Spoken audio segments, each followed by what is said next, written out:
خلافت میں تمام خیر و برکات ہوتی ہے۔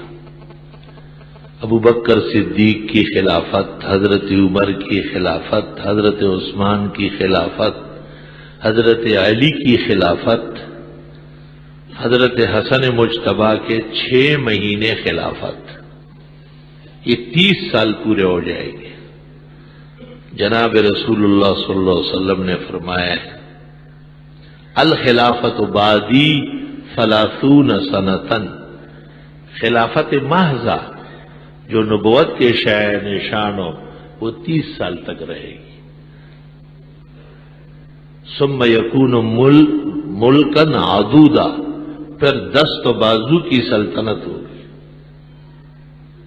کیونکہ حدیث سب کو معلوم تھی، اس لیے حضرت معاویہ نے بھی ایک دفعہ بصرے میں تقریر کرتے ہوئے کہا انا اول الملوک، میں پہلا ملک اور سلطان۔ اور ادب و احترام بھی کرتے تھے، اور احادیث پر معاویہ کا ایمان و عمل نہ ہو تو کس کا ہوگا؟ صحابی ہے، پیغمبر کے۔ کوئی کچھ بھی کہے معاویہ کے مقام تک کوئی پہنچ نہیں سکتا ہے۔ یہ بھی حضرت کی صداقت و دیانتداری ہے کہ انہوں نے ان خلفاء کے ساتھ خلافت میں گھسنے کی کوشش نہیں کی۔ کانا اول الملوک، سیر میں، کتاب السیر میں صراحت موجود ہے، تمام مورخین نے اس کی تصدیق کی کہ آپ نے فرمایا میں پہلا ملک ہوں، بادشاہ ہوں۔ لیکن اس زمانے کے ملک اور بادشاہ، یہ جو ہمارے زمانے کے ملک و بادشاہ امریکہ کے تاروں سے ناچتے اور گاتے ہیں، ایسے نہیں ہوتے تھے۔ اللہ اس کی مثال ایسی ہے جیسے ایک عالم ہے باقاعدہ، سب جانتے کہ پورا عالم دین جانتے ہیں، اور جب چاہے ہم ان سے پوچھ سکتے ہیں۔ دوسرا ایک شخص ہے جو طالب علم ہے، سب کو پتا ہے کہ اس کو کچھ وقت تکمیل کا باقی ہے، وہ اس مقام کا تو نہیں ہے لیکن خود طالب کی فضیلتیں کچھ کم ہے کیا؟ چنانچہ قرآن کریم میں ہے وَجَعَلَكُمْ مُلُوكًا، خدا کے احسانات میں سے یہ بھی ہے کہ تمہیں ملک اور سلطان و بادشاہ بنایا۔ وَآتَاكُمْ مَا لَمْ يُؤْتِ أَحَدًا مِّنَ الْعَالَمِينَ، اور اس سلطنت و بادشاہت کے ساتھ تمہیں وہ کچھ عطا فرمایا ہے جو کسی اور کو کائنات میں نہیں دی۔ اس آیت سے معاویہ جیسے بادشاہ، سلطان اور ملک کی بھی فضیلت پہلے ہی معلوم ہو رہی، کیونکہ آیت کے نزول کے بعد اس امت کا پہلا ملک، سلطان، بادشاہ حضرت معاویہ رضی اللہ تعالیٰ۔ آدھی بات سے ایمان نہیں بنے گا کہ آپ نے اتنا سن لیا کہ مولانا نے بھی آج جمعے میں کہہ دیا کہ معاویہ خلیفہ نہیں ہے، وہ ملک ہے۔ آگے نہیں سن رہے کہ قرآن کی آیت ہے ان کی تائید میں پڑھی کہ اللہ فرماتے میرے احسانات میں سے تم میں نیک عدل والے بادشاہ پیدا کرنے ہیں، وَجَعَلَكُمْ مُلُوكًا، یہ تم میں سے جو بہترین سلطان و بادشاہ بنے یہ بھی میرے احسان مان لو۔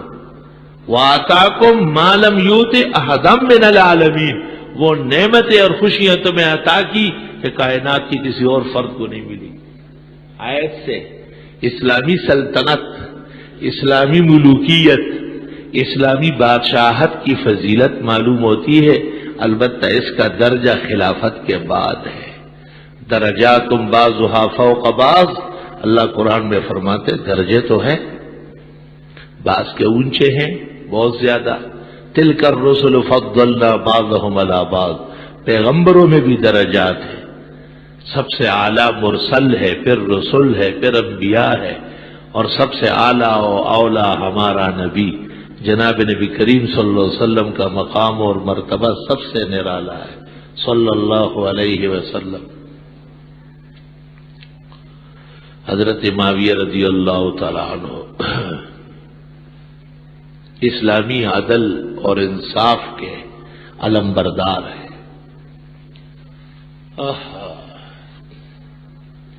ایک تو معاویہ کے متعلق مورخین نے یہ عجیب بات لکھی کہ وہ حلیم بڑے تھے، بے انتہا بردبار، سلیم و طبع۔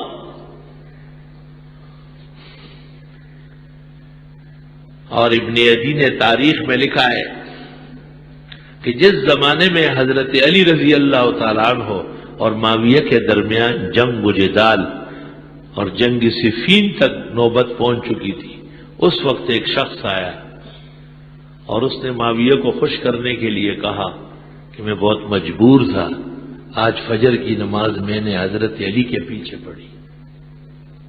تو یہ سنتے ہی حضرت معاویہ کے چہرے پر آنسو کی لڑی جاری ہو گئی اور فرمایا اتنے سال ہو گئے علی کے پیچھے ایک نماز بھی نصیب نہیں ہوئی۔ وَيُصَلِّي بِنَا كَنَبِيِّنَا، علی تو ایسی نماز پڑھاتے جیسے پیغمبر پڑھاتے۔ آپ کیوں خفا ہو گئے؟ یہ تو بہترین کام ہو گیا ہے۔ وہ لوگ اسباب کے درجے میں ایک دوسرے سے ناراض ہوتے، ایمان کے درجے میں خوش ہوتے تھے۔ وہ شخص دنگ رہ گیا۔ اور حضرت حسن اور حسین ملنے آئے ایک موقع پر، تو پتہ چل گیا کہ یہ آرام کا وقت ہے، اور اس وقت ان کا اپنا کوئی آدمی آیا تھا اور ان کو واپس کر دیا۔ تو جب پتہ چل گیا تو سیکرٹری کو کہا کہ ان کو کیوں واپس کیا؟ ان کو جانتے نہیں کہ پیغمبر کے نواسے؟ ان کے لیے بھی وقت ہوتا ہے کیا؟ اگر حضرت آتے تو وقت ہوتا۔ اور ایسی تنبیہ کی۔ جب دوبارہ ملاقات ہوئی تو معاویہ نے ان کو کہا کہ اس دفعہ تو آپ کے اس طرح جانے سے صدمہ برداشت کر سکا، آئندہ نہیں کر سکوں گا۔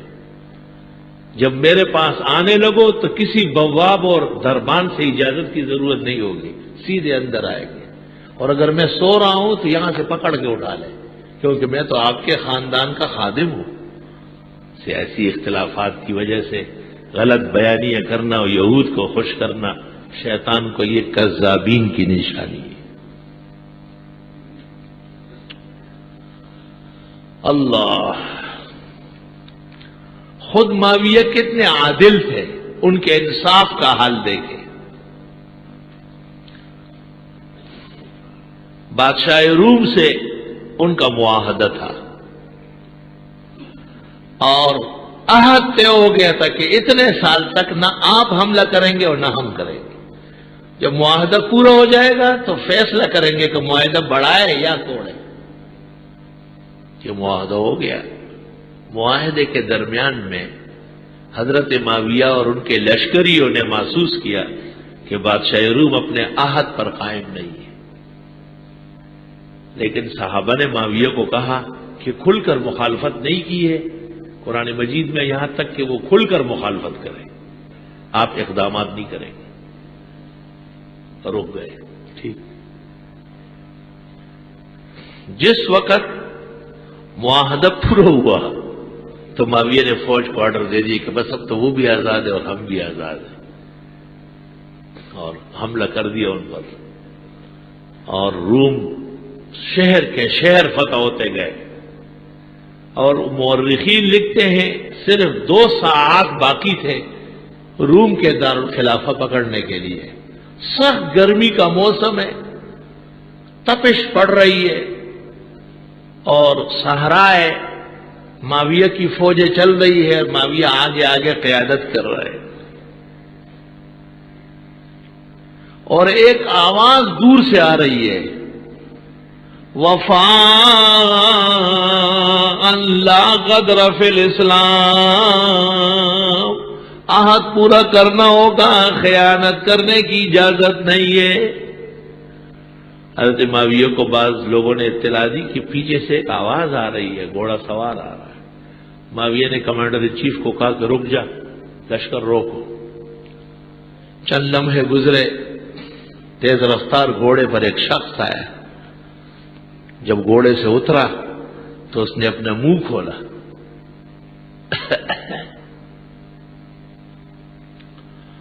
یہ وہ شخص تھا جو حضرت کی خدمت میں اس وقت آیا تھا جب آپ کی خدمت میں صرف ابوبکر صدیق، زید بن حارثہ اور خدیجہ الکبریٰ 3 آدمی، اور چوتھے یہ شخص آئے حضرت عمر بن عباسہ رضی اللہ عنہ، اور صحابہ میں اس کی بڑی عزت تھی۔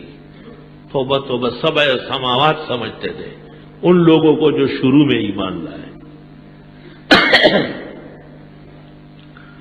حضرت معاویہ نے کہا حضرت کیا حکم ہے؟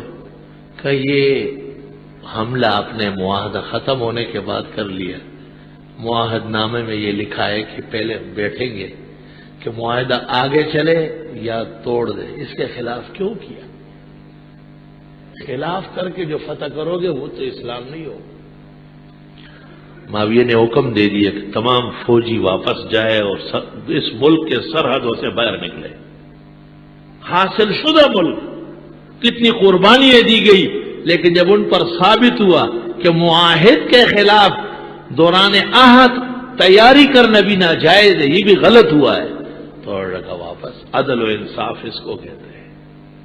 پورے عالم کو ان بزرگوں نے اسلامی عدل اور انصاف اور اس کے فضل اور فضیلت کی تعلیم دی ہے۔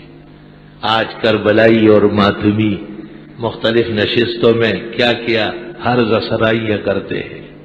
تکاد السماوات یتفطرن، قریب ہے کہ آسمان پھٹ پڑے، وتنشق الارض، اور زمین پھٹے، وتخر الجبال ہدا، اور پہاڑ ریزہ ریزہ ہو جائے۔ ایسی ایسی ناگفتنی اور نامناسب گفتگو ان کی چل رہی، اور یہ مسلمان اپنے ضعف اعتقاد اور ضعف عمل کی وجہ سے سب کچھ سنتے ہیں۔ حضرت حسین اور ان پر پیش آنے والے واقعات سے ان کا کیا واسطہ؟ یہ کون ہے؟ ان کے کیا لگتے ہیں؟ ان سے پوچھئے حسین کی داڑیاں تم لوگ ذاکروں جیسی تھی، کٹی پٹی گنجی جس کو دیکھ کے گیدڑ کو بھی شرم آ جائے، یا حسین کی داڑھی اپنے نانا جان حضرت محمد صلی اللہ علیہ وسلم کی طرح مکمل تھی؟ ان سے پوچھو تمہارے 12 ائمہ میں سے کون تمہاری شکل صورت کا تھا؟ کون سا امام تھا جس نے حضرت عثمان، حضرت عمر، حضرت ابوبکر اور ام المومنین عائشہ کی شان میں نازیبا کلمہ کہا؟